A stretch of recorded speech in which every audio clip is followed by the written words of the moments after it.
Just when I thought I had everything set and ready to go, and I forget to put my monitor down. So, hope you're doing well. Good evening, good morning. Some of you super early good morning, and good afternoon for those of you who are here.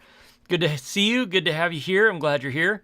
It's Solo Creator Q&A. So if you have questions and this is your first time here, this is the place to ask them, because this is a great opportunity for us to be able to go back and forth and go a little deeper than we can in the YouTube comments. So I do have a few things to share and show you a little later on, but for now, if you've got a question, put it in the chat. That's what the stream is all for. So I'm gonna say hello to a few people. Alaska VFX, I know you're here. Anubis Arts, TJ Grady, thanks, man. I appreciate you watching the replay. I hope this is good for you. And hi.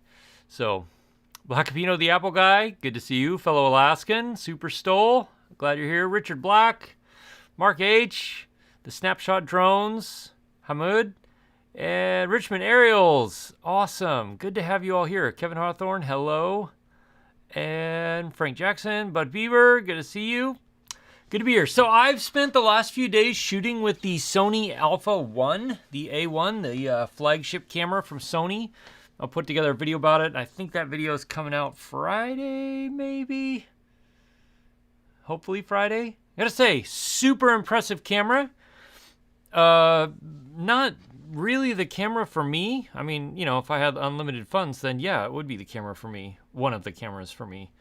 But not really for the way I shoot and what I do. Not super practical. And you'll have to watch the video to find out why. Beyond the price. But phenomenal camera, incredible images. So like this is the super slow motion 1080p at 240 frames a second, and I gotta say it is better than the 1080p 240 on the A7III. I don't know why. It's just a little sharper, a little cleaner. Hard to tell over YouTube and every other way that this has been compressed, but I was really impressed with it and had a lot of fun shooting with it. Also, I climbed halfway from mountainside only to discover that the place that I was hoping to film is still filled with snow. So climbed back down the mountainside and filmed it in an alternate location. But yeah. Hamud, is it okay to bring your drone with you to the USA, or do you need papers? You have your Saudi license to fly it. You can bring it. Be sure and keep the batteries with you. Don't put them in your check-on luggage. And, bring your Saudi license for sure to fly it. If it's large enough, you may need to register it. In fact, I think you will, but that's $5. And it's FAA, or is it dronezone.faa.gov or something like that. Let me find that website for you real quick. Let's see. Here it is. And to be honest, I'm not sure if you need to register it, but, registering it would be safest. And it's $5. It's really not much. So, but it's fine to bring it. The U.S. won't confiscate it or anything like that. And, hey, Gene Fox, Green Mountain Droning, good to see you here. Mark Macaro Films, nice to have you here. You're a hybrid shooter. You're rocking the Tamron 17-28 and the Sony 85, both great choices. What's another lens you'd recommend for the A7III? Well, so depending on the type of shooting you get, I would get something in the telephoto, kind of super telephoto lens range. Like if you do lots of wildlife and stuff, I would look at like the 70-300 maybe, for an inexpensive lens. If you're going for like expensive, the 150-500 is amazing, really, but it's like $1,400. But very good lens. Otherwise, if you just want to add like that 28-200 range, the 28-200 is really good, and I really like it. So between the 17-28, the 20-200, like, you'd be set. The only other one, like what I like to shoot with is the 17-28 and the 70-180. These are my two favorites to work with. Well, gosh dang it though, I didn't want to buy this lens, but have really enjoyed shooting with it, and I've also done a number to the lens hood. I think I'm going to owe Tamron a new lens hood. But yeah, so that's what I would look at, something like that, something in that, like, you know, more super telephoto range. The 70 to 180 is great for like street stuff because it's pretty lightweight, it's pretty small. Yeah, I don't have it. It's a little ways over there. So let's see, Black Pino, Sigma 16 versus Sigma 56. From what you've looked at, you don't see much of a difference, both being f14. I mean, yeah, there's, other than just like this much more compressed background from the more telephoto of the 56, not really going to make a huge difference. The 16, obviously, you've got that really nice wide. I like the Sigma 16. It's pretty nice. So yeah, so it's just giving you that different focal length. The 56 would be more like a portrait focal length and a little bit more zoomed in. So let's see. Sayed, hi, nice to see you. Thanks, Mark. Mark, you shoot on the Canon R5, right? And yeah, so I was really impressed with the just the performance of the A1 was really impressive. The 8K, like, I haven't really dug into it super deep yet, but the 8K looks really nice. Really nice. Let's see. Alaska VFX, you like the Insta360 vid? I'm glad you did. Man, running up that mountainside was tough. And this camera is, like, it's good. It has its shortcomings, and I talked about a lot of those in the video. Some of those could be fixed, I think, through firmware. I think this light could be changed through firmware because it's already has red and blue. So I think they could switch that if they wanted to. Some things they'd have to wait till the Insta360 Go 3 comes out. But I do really like the camera. It's really nice. In fact, one of the things I want to do with it as soon as my mount gets here is use this and mount this on top of my camera as a POV camera of, like, when I'm out shooting photos and stuff like that. Just because I think it would add a neat perspective. And yeah, so. Said, you have a Sony A2. What would be the best lens? Like the best all-around lens for the Sony A2? Man, it depends. It depends a lot on what you're shooting. But if you don't have any lenses at all, I would start with something like this. This is the Tamron 28 to 75, or the 24 to 70 from Sigma, or the 24 to 70 from Sony, but I probably wouldn't get that just yet. That's a good place to start because that kind of gives you a lot of the basic focal lengths that you would use for wider stuff, for street stuff, for all that. And this has been a great lens for me for years now. Held up really well through a lot of abuse too. So that's what I would start with. If you want like more reach, more zoom, then the 28 to 200 is really good as well.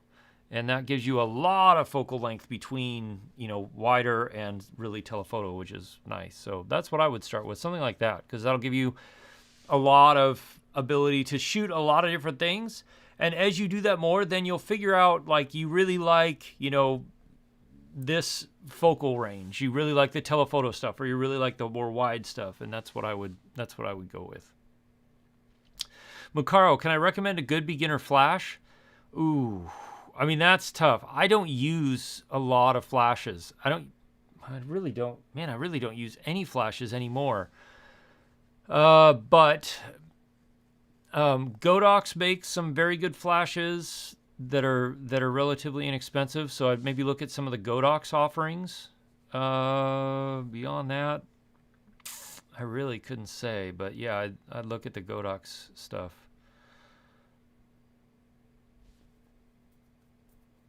You're welcome, Black Pino. Yeah, depending on, that's where it depends on the type of stuff you film or do. Like if you're doing a lot of stuff like this, talking head stuff, 24 millimeters is what I use, which would be the Sigma 16 on an A6400. That's great for most of this kind of stuff, and it's really good for a lot of photography too. And you know, so unless you're wanting to like go around and have a longer zoom range where you can jump in and grab stuff from a distance, the 56 would be not really necessary. Like if you do, you know, some of that, but even I don't know how much the 56 is. But if you're going to get another lens, I would highly recommend taking a look at the Tamron 17 to 70 because that gives you a whole bunch of zoom range built into one lens that is a really good performer. Yeah, R5, good camera. I'd be interesting. I have a friend with an R5 up here, and I'd like to do a direct comparison between the A1 and the R5. I don't know if it's worth it, but I'm curious. But yeah, the Alpha One, the A1 is pretty impressive camera. Great photos. In fact,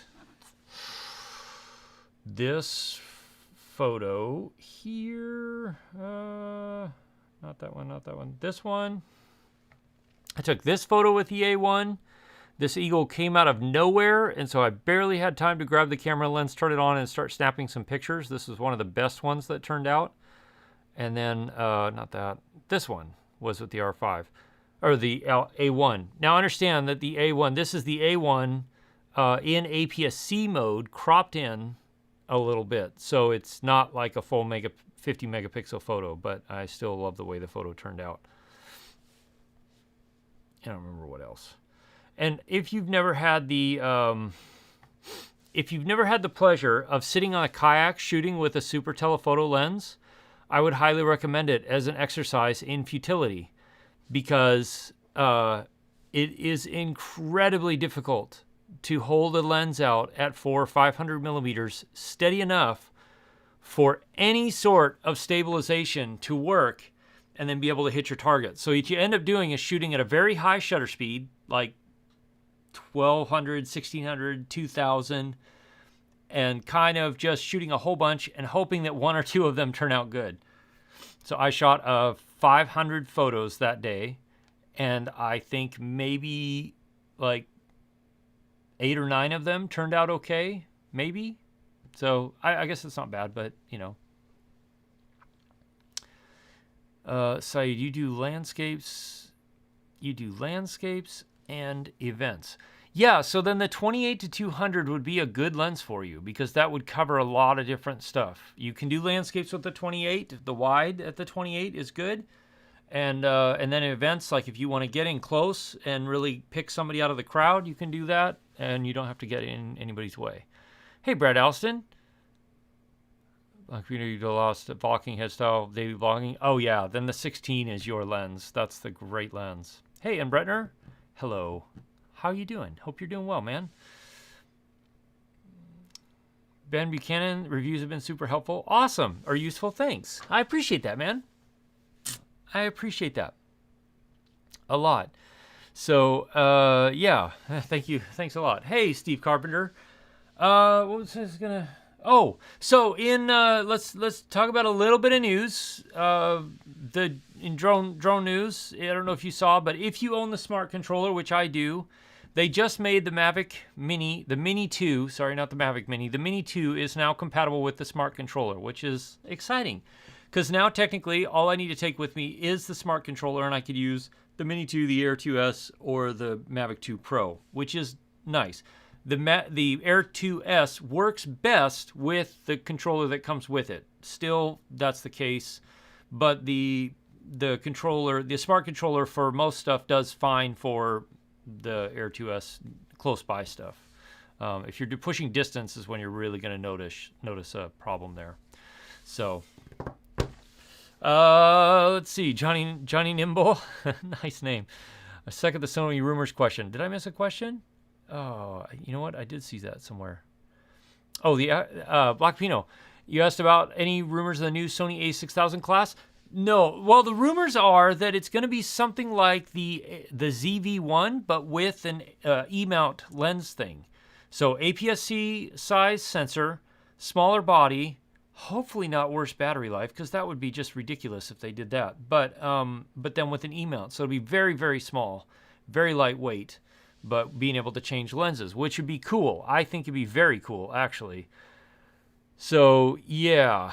Now, as to Johnny Nimble's question about whose arm do you have to twist at Sony to get an APS-C with 4K 60, that might be some doing.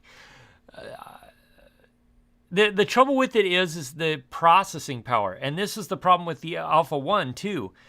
the battery life is worse on the Alpha 1 than it is on the A7S III, which is not as good as the A7C or A7III. Or A7C for that matter, and that's because it's having to process more information. So as soon as you push like 4K 60, then you're starting to really push the processor and the sensor readout to really have to work hard. So it's going to make the battery life worse. So I don't know that that's why they're not including it, but it definitely, that's a consideration. And with that, you get heat buildup, and the smaller the body of the camera, the harder it is to deal with heat. So that might be part of it. But I agree. I think it'd be great to have 4K 60. I really want the A7 IV to have 4K 60 built in. That would be fantastic.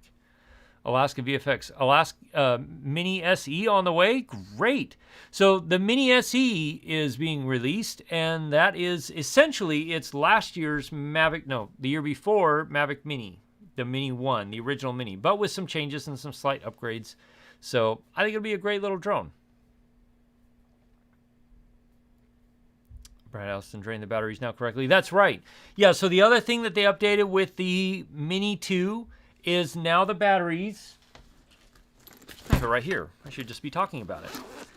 So before, the problem was if you left the batteries in this charging case or in the drone right here, they would not discharge down to 50%. So you had to make sure each battery was on its own away from anything else in order for it to discharge. But now you can leave it in the case and they will properly discharge down to 50% for safe storage voltage, which is fantastic. Oh, Mark, I'm so glad you asked that question.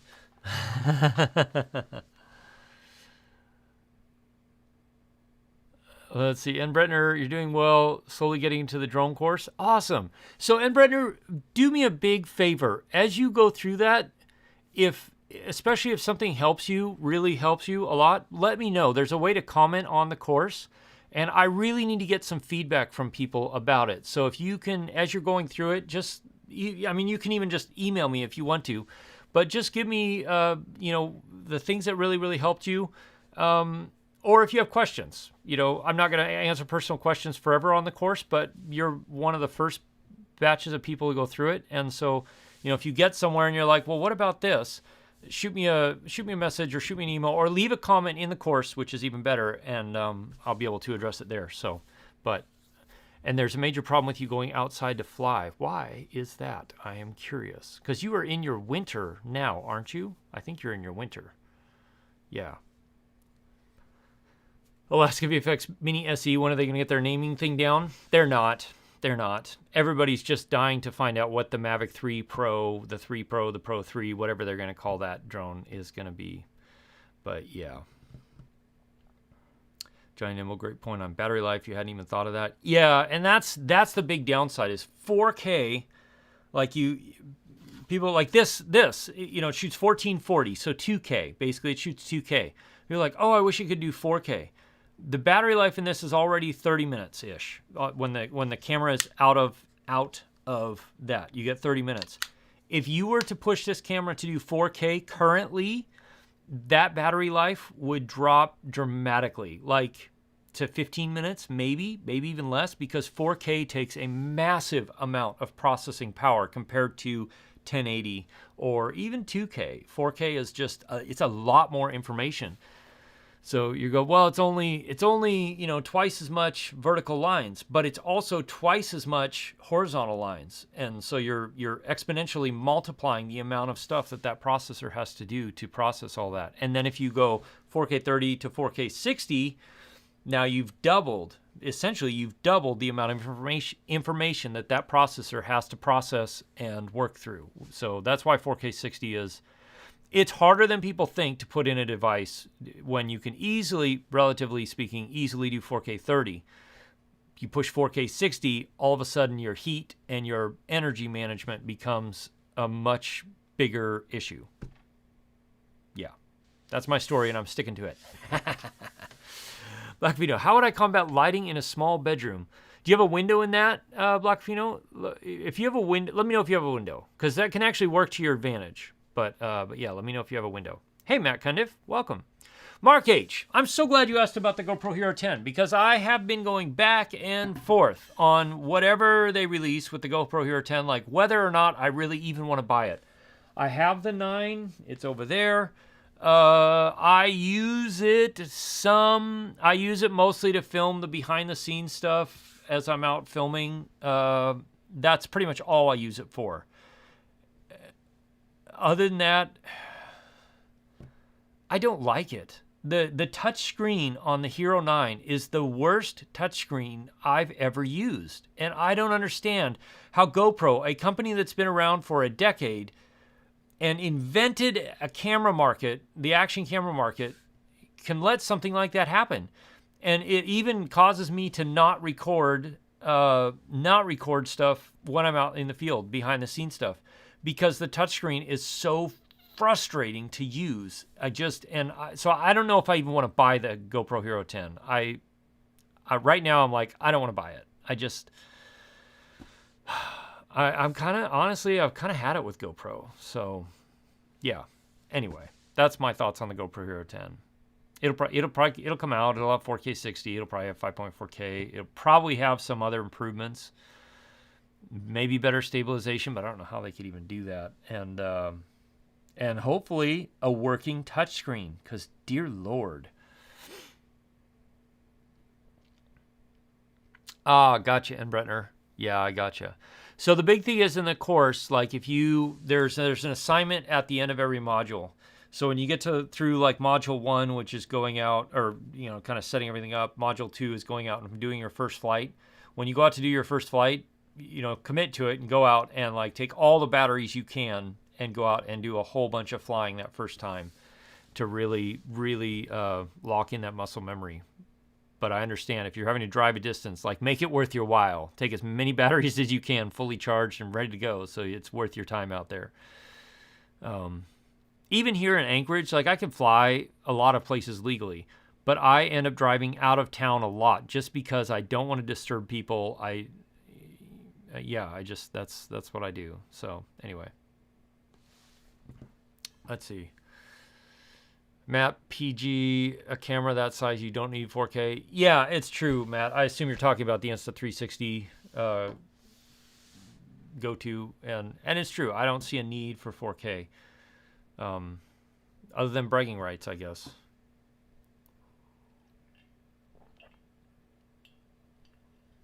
Matt PG, forget about the Hero 10. About the Action 2. That's my thought exactly. The Osmo Action 1, which I have, is still going strong, even though it has been my kid's camera for a year and a half now. It's still going strong. It's been dropped. It's been like kicked. It's been that thing has taken some serious abuse. And if you look at the outside of it, you can really tell. Still going strong. Still produces good images. Still produces good audio. Still has good stabilization. I hope that DJI releases the Action 2. I think if they do a good job with it, I don't want them to put GoPro out of business, but it might be the wake-up call GoPro needs to innovate again. And so I think the Action 2 will be a great camera if they ever release it. Mark H, the 9 has a touchy screen and locks up. Yeah, it does. And that's the thing. I can sit there and be like tapping, and it doesn't respond well. And it's frustrating as heck. Anyway, shooting 5K 30, but yeah, that touch is a tad bit too touchy. Yeah, and that's what I do too, Black Pino. I shoot in 5K, 5.4K, because it looks a little better than 4K on an action camera anyway. It looks a little closer to like 4K from my bigger cameras, but it's just all behind the scenes stuff. That's all I use it for. Because if you're a channel member or if you're a Patreon, you get to see behind the scenes. And for those of you that are channel members and patrons, thank you very much. I really appreciate it. I know Mark H is one. I know Steve Carpenter is one. I know there's a few others. I don't know if they're here tonight. Anyway, but you get to see behind the scenes, which, sometimes is like me cursing the cold and wishing I wasn't frozen and other things. But yeah. Oh, Kevin Wells is a member, and I thank you, Kevin. So yeah, and for those of you that are members, that are Patreons, I'm sorry I haven't posted any behind the scenes lately. There are some coming. I've got to get them together and get them uploaded. So please, thank you for your patience. Those are coming. And the nice thing is now they're warmer looking. They're not so cold and frozen. So let's see.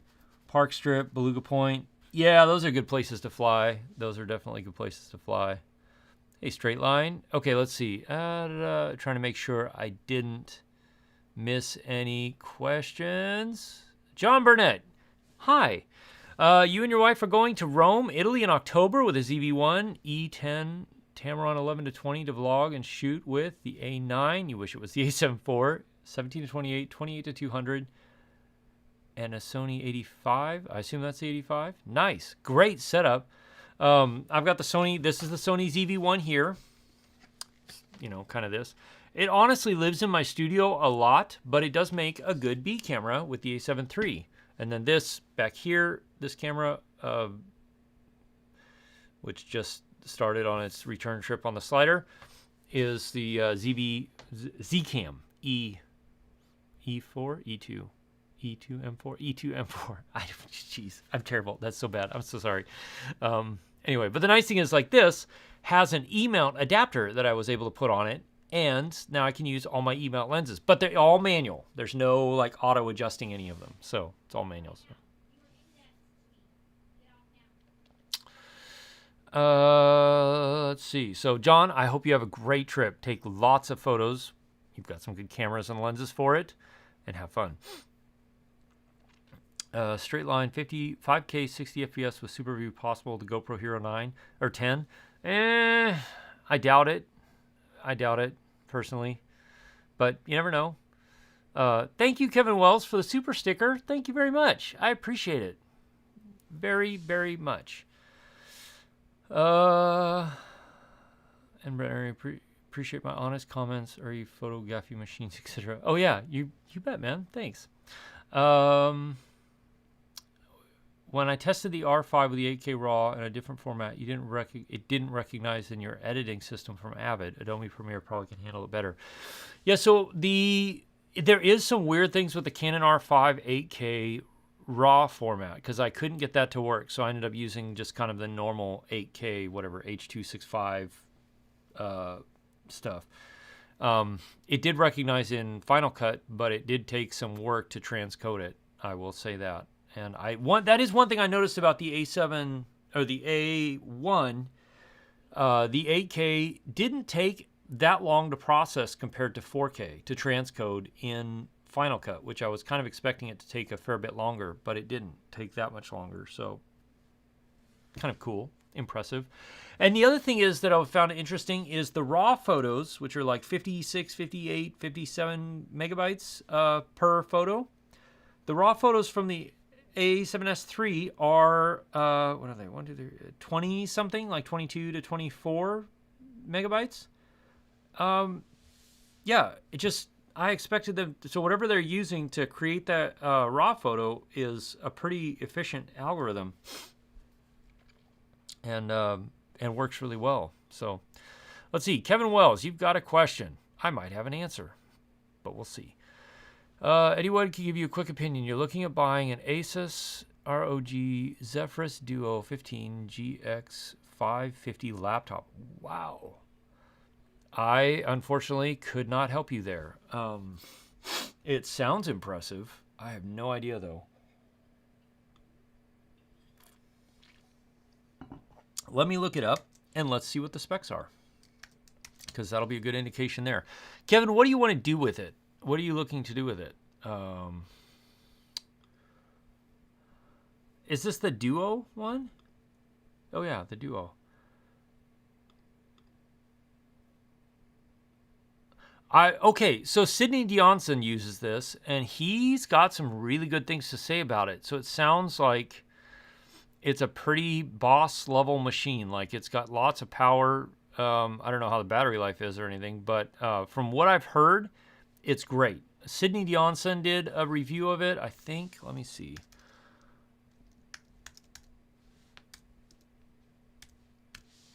And he had a lot of good things to say about it. So let me see if I can find his review of it.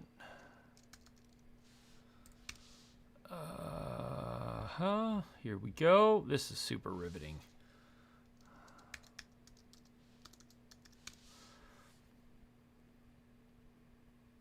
Not that one, not that one. Where was it? Yeah, this one. And let me stop that. Grab this. All right, so here you go, Kevin Wells.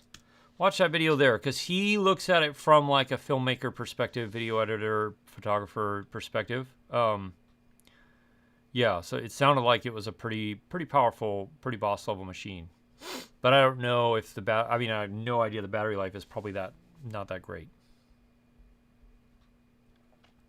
So, portable power. Oh, then you're not worried about battery life as much. So, Black Pino, thank you for the super chat. I appreciate it. You're welcome, man. You're welcome. I'm not super active in the Facebook group. I know that. I'm not active on Facebook that much at all, period. So, but yeah, it's always good to have fellow Alaskans who are also doing YouTube. There's not very many of us. It seems like there aren't anyway. I don't know. Maybe there are more than I think, but yeah. You bet, Kevin Wells. Absolutely. And I apologize. My allergies finally started acting up. I think it was yesterday I climbed up to, let me see if I can pull this photo in while I'm talking. I climbed up to the top of a mountain. Oh, that's right. I want to show you guys that. And I did it purely because I wanted to film up there. And I hadn't been up there in almost a year.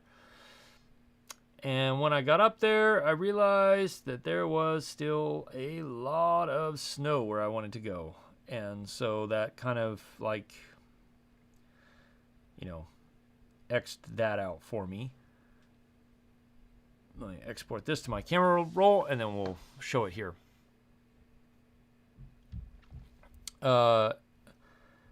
Anyway, and when I climbed up there, on the way up and on the way down, I had to do what Alaskans would call alder bashing, which is where you fight your way through this thick brush, and you kind of just push your way through it for a little ways until you find an opening, and then you can walk through the opening.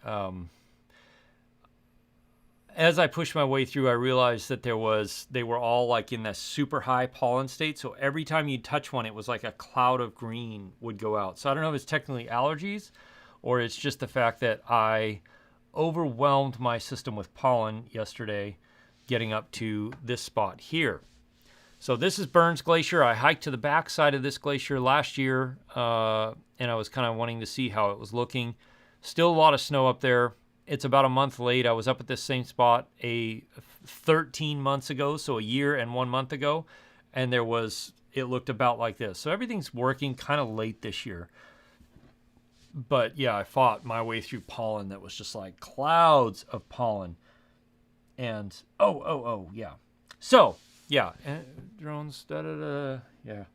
I spent half the day updating drones today because everything had updates. But, let's see. 4K, also about 4K price. Yeah, that's what I spent on my MacBook Pro. So I totally understand that. It is expensive, but you definitely want to get a good machine to do it because it makes your life much easier. Mac Pro 16G with 512 or the Mac Air 16G. Are you talking about the M1, John Burnett? Out bear baiting? Alaska VFX? Yes, we could call it bear baiting. It was just, oh, man, so much pollen.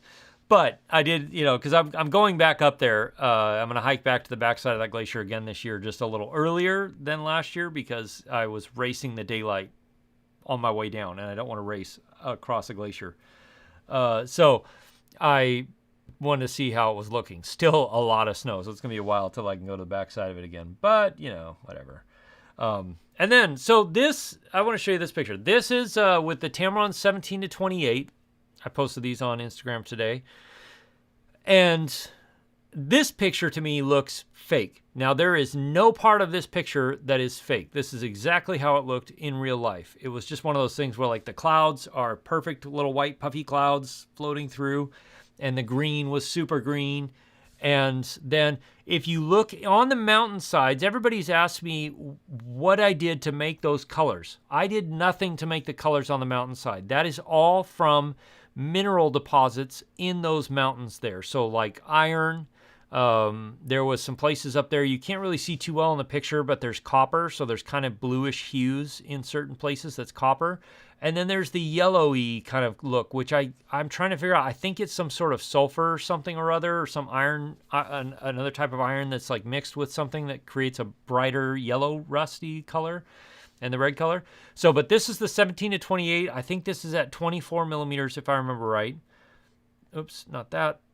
This, so see here up on the third on the left is that mountain there. This is with the 150 at 150 zoomed into that area. It's incredible what a telephoto lens will do. But yeah, Brian Peterson, I did not. Don't tell them that. So anyway, this one I'm going to be putting on my site as a print that you can buy if you want to buy it, because I want to buy it. I really like this print. It's really fantastic. And I think you could print this out to like 36 by something. Should be able to print it out that size. So, and if you're going to print it out, I would highly recommend the acrylic would make this picture look really good. But yeah, the colors. So to get to that spot, I've been testing this lens out in every way imaginable. My dad and I hiked 16 miles to get up to that spot to where we could take, we were looking for caribou and wolves, in case you're wondering. This is my dad as we're hiking. You can see the red mountains behind him there as we're hiking up, and bear deterrent there. Anyway, it's a very, very, very long way. Okay, here we go. This is what I want to show you. So you see the highest bump of a mountain on the left side there. Way over on the very left side, there's a little like round mountaintop before it continues kind of a ridge line up off and to the left. That is where I took that picture from. So 16 miles, 4,300 feet up, and that is where I was able to take this really awesome picture. We didn't know it was going to look like that until we got up there, but we hit it just right with the weather and all of the parts of that. It just looked phenomenal. So, well, no problem. You want to come with me? 16 miles. It's 3.5 hour drive from Anchorage, and then it's 16 miles. So, piece of cake. Ferrite. Oh, that's a good point, Kevin. Actually, that might be ferrite. I didn't think about ferrite. You're right. Flonase. Yeah, so this is me on Flonase with it's on Flonase and Zyrtec. So if that tells you how much pollen I was dealing with yesterday, this is me, and I have a HEPA filter going over here, and I've been inside all day long after taking a shower last night when I got home. So, yeah. Yay! Snapshot grown gold in those hills? Yes, there is. That's just outside of Denali National Park, and there is gold in those hills. There's several gold claims down there from like way back in the day. Some cool old buildings you can go find if you really hunt around for them, like little mining claim huts kind of thing somebody built. Alaska, yeah.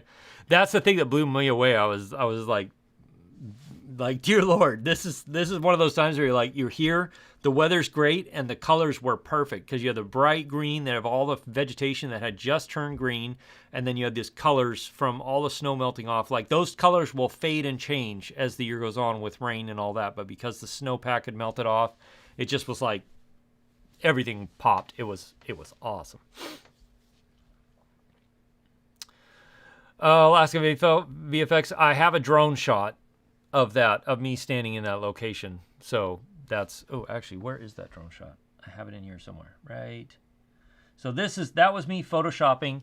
This is me green screening. And this is not color graded either. So you can see the red of the mountain behind me. And there I am. So there you go. That's the green screen part. The other part is photoshopping. Ha.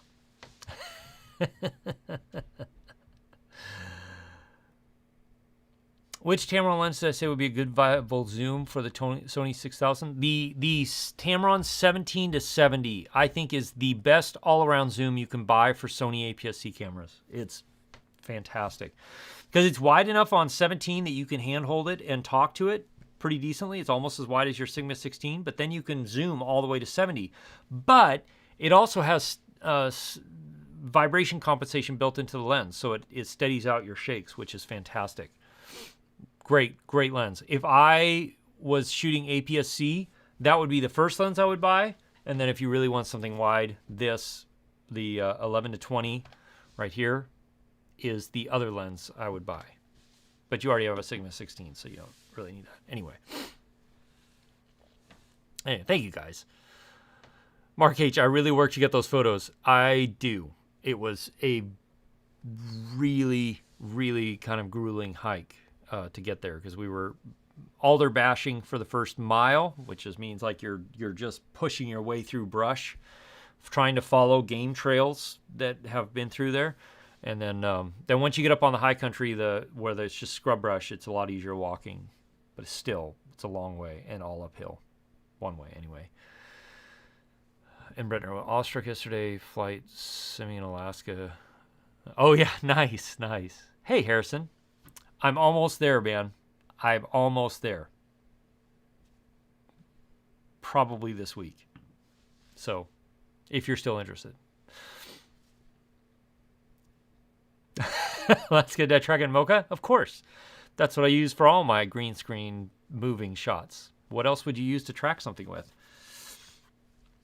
Ben McKinnon, sorry to double down on your question. You got lost in the mix. Oh, yeah, you might have. Sorry. Have I ever reviewed the Sony 70 to 200 f4? I have not. I've used it a few times, and it's a good lens.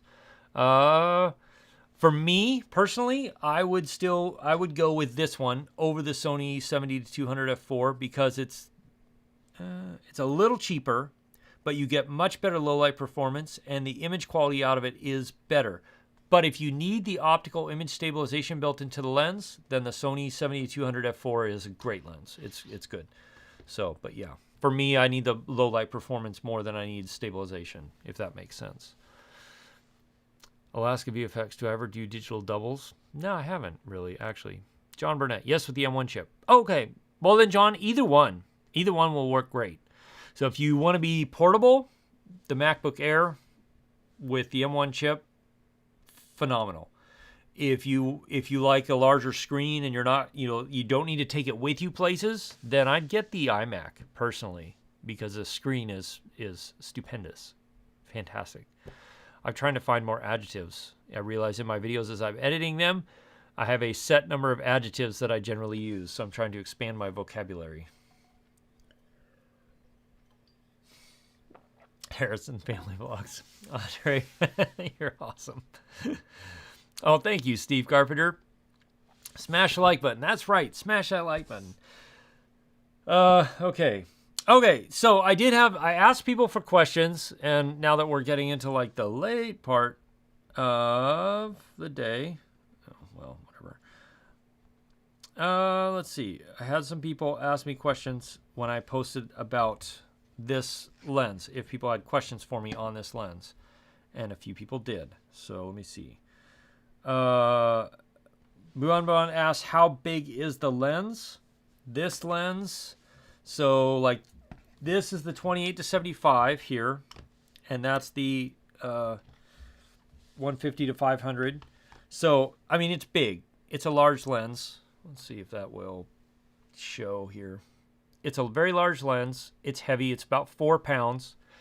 So taking it 16 miles with me with the drone and other stuff was a sacrifice, but it was worth it. But it is a big lens and it's heavy. Thus, you have the plate here.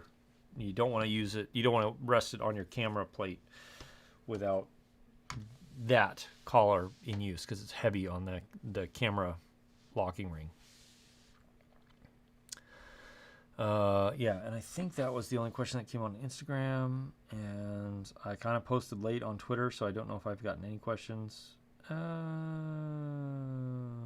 Yeah, haven't gotten any questions on it yet on Twitter, so that's okay. Sergeant Gray, do I have the Inspire 2 or would I get it? I would not get it right now because the Mavic 3 Pro will be coming out soon. It'll probably push the Inspire 2.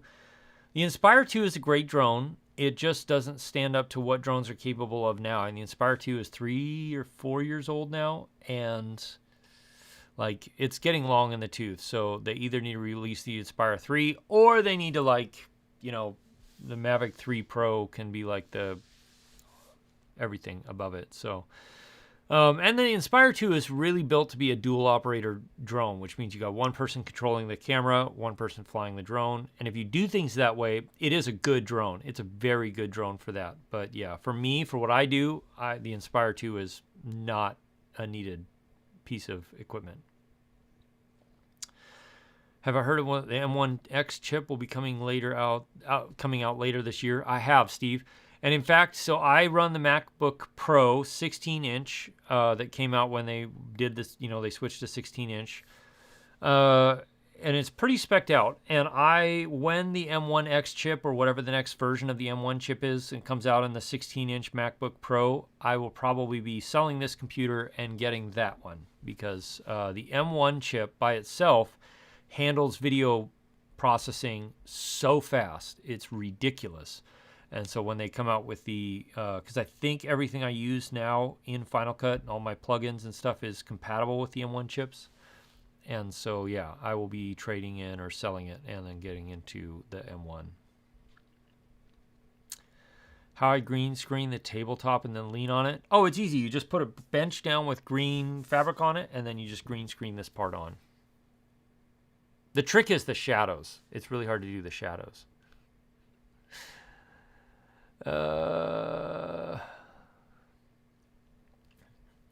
Let's see. Black Vino. Are speed boosters, extension tubes, stuff still useful in today's market? You hardly see anybody talking about them. Extension tubes. Yes. Where are my extension tubes?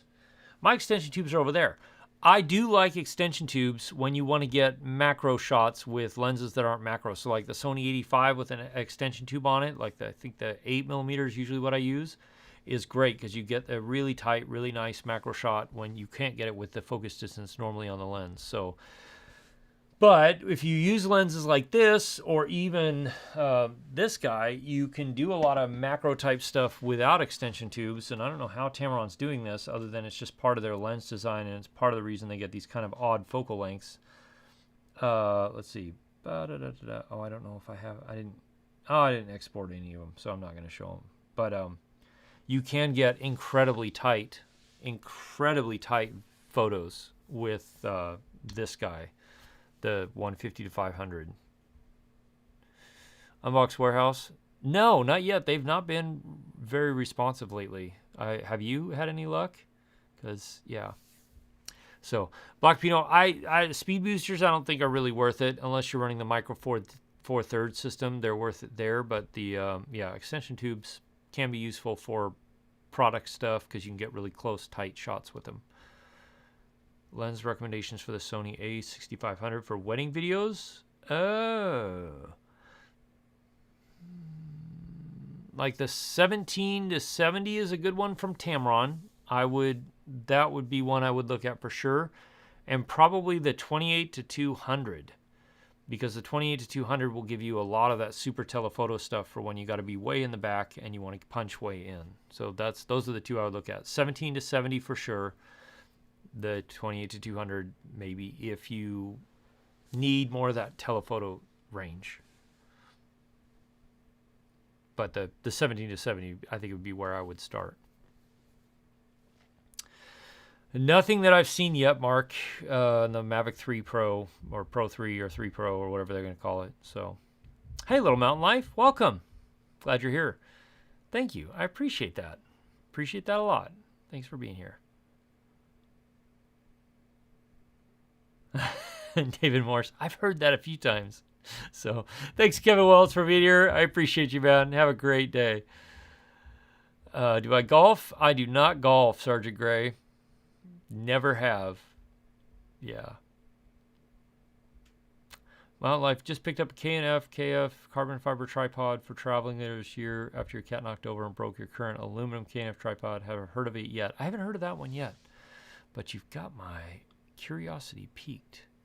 I use the Peak Design travel tripod for stuff, and ooh, that looks like a nice one. Yeah, that looks like a great tripod. Nice. That looks like a really good tripod. Oh, it does a monopole too. That looks fantastic. But yeah, I haven't heard about it or used it personally, so I can't. But K&F usually makes some pretty good stuff, so. Alaska VFX. All right, sounds good. Bye, Kevin. Yeah, I've got a few more minutes on the stream, and then we'll wrap it up. I haven't shot this angle very much, so here it is. You're too cheap to buy the Peak Design one. It's expensive. It really is. I don't know why my slider's like clicking. I don't know why. Anyway, it is expensive. Oh, thank you, Ajayla. I'm not even gonna try to say the first name there. Sorry. Looks good. Edited color grade this. Oh, thank you. I appreciate that. No, just good lighting, good setup, good camera setup, good cameras. Anyway. Hey, John Collins from Melbourne. Hi. Quick question. Do I ever use HLG color mode in my DJI Air 2S? I do not. I always use D-Log. I love D-Log. It's really nice. I don't generally use HLG. I used to use it in my A7 III, but I don't use it in my A7S III. I use, so the Air 2S, I always use D-Log. I really like it.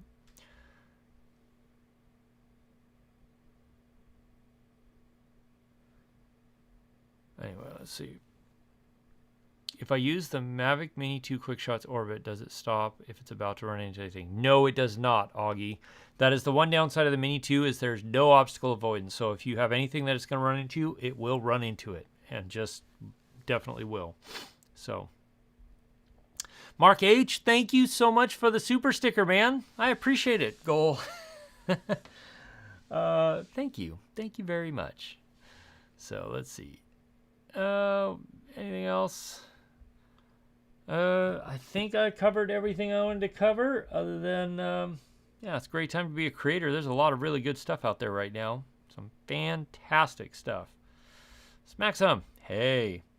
Tyson, thoughts on the 150 to Tamron? 150-500 Tamron?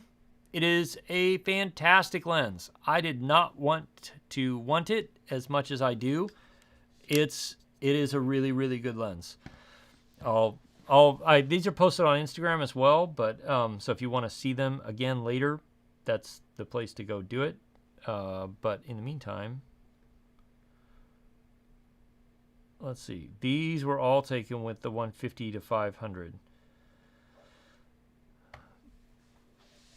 And this is cropped way in on the Alpha A1, also on the A1. This is the A7S3 with the 150 to 500 with me sitting in a kayak trying to take these photos as these swans flew away. So really good. Also very hard to get good focus when you're that close and that low to the water. It is a real challenge. It's my dad and I hiking up to the mountains there. This is a buddy of mine coming in with his seaplane to land, and that's the door of a Chinook helicopter that apparently crash landed up there at some point. I'm trying to find out. That's not the 150. That's the 150 to 500 there, zooming in on some of those mountains in the previous picture. So very, very good lens. Really good. Probably not for everybody, but a phenomenal lens. This is another one I took with it. Really good.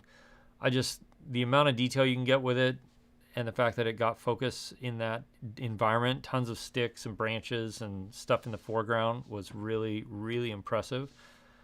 Let's see. That's a lot of video. Oh, alder bashing. This is alder bashing. If you didn't know, this is what it's like. We found a game trail. We pushed our way through it. And it's just a lot of pushing your way through bushes, bent over, trying to get somewhere without getting hurt or without getting surprising a bear in the wrong way. This is another one I took with a 150 to 500. Just really...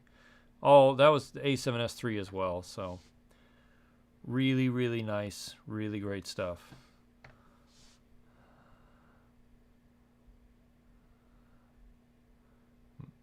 Yeah, that's all they're bashing. Mark H, we don't have ticks. Well, there are ticks, but we generally don't deal with them, so that's really nice. I'm really glad about that. So yeah. We don't have to. There's no ticks like what you have in the Midwest. Thankfully, whew, yeah. Black Pino, what would I say the top 3 important things when considering a camera brand outside of starting your first YouTube channel? It should have good autofocus. It should work decently in low light, and be fairly inexpensive if you're just starting. Because otherwise, just I tell people just use a phone. The phones are great now. But yeah. Let's see. Really enjoyed the Mavic Air 2. A lot of this you're looking to downsize for international travel. Hoping the Mini 3 will release in the fall and have remote ID on it so you can fly over people. Yeah, that would be fantastic, Mountain Life. I agree. Yeah, it's true. The FAA has Part 107 regs out for remote ID, but no drone has remote ID yet. Yeah, they haven't even really turned it on. So, yeah. All right, folks, that's going to do it. Thank you very much for being here. For those of you that are channel members, I deeply, deeply appreciate it. And for everybody that sent me a super sticker, super chat, thank you very, very much. It helps me go to places and do things that you get to see on this channel when I'm testing out these cameras and lenses and drones and all that. I'll be back same time, same place next week, at least as far as I know. Same time, same place next week? Same time. Pretty sure same place. Could be subject to change. Occasionally I stream from out and about. But in the meantime, there will be some videos coming out probably Friday and probably Monday. I hope you all have a good week. Be safe. Be smart. And we'll see you again soon in the next video. Cheers.